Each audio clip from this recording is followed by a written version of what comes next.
আমরা আজকে শুনব গ্রামের বটগাছের ভূতে গল্প। আজকে আমি যে ঘটনাটি বলবো সেটা আমার কলেজ বন্ধুর সাথে ঘটেছিল।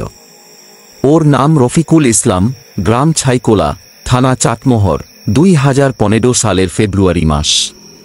এই সময়টাতে অনেক বেশি কুয়াশা পড়ে রফিকুলদের ভেতরে, আর ওদের বাড়ি যাওয়ার পথে মাঝখানে একটা বটগাছ পড়ে।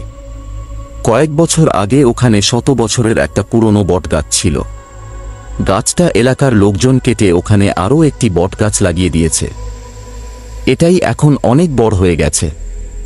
যে দিনের ঘটনা, সেদিন রফিকুল বন্ধুদের সাথে আড্ডা দিতে বাজারে যায়। আড্ডা দিতে দিতে রাত হয়ে যায়।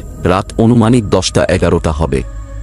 শীতের রাত হওয়াতে কোন ভ্যান রিক্সা ছিল না, আর সেই রাতে প্রচুর কুয়াশা পড়েছিল। কোন রিক্সার না পাওয়াতে রফিকুল বাড়ির পথে রওনা হলো। ওর সাথে কেউ ছিল না, রফিকুল একাই হাঁটছিল।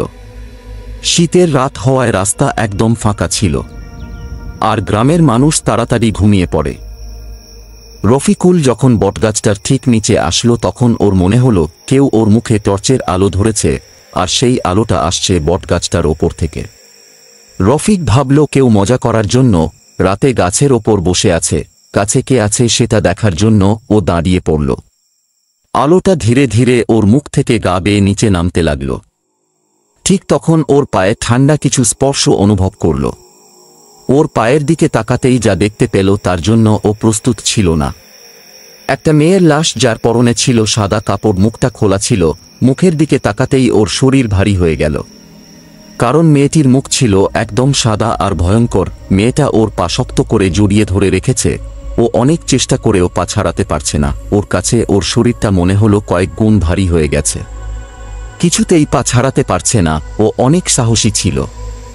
পা ছাড়াতে ব্যর্থ, অনেকক্ষণ ওই অবস্থায় দাঁড়িয়ে থাকল। কোনো কিছুই যেন মাথায় আসছে না। হঠাৎ রফিক আয়াতাল কুরসির কথা মনে হলো। সেটা পড়তে থাকল।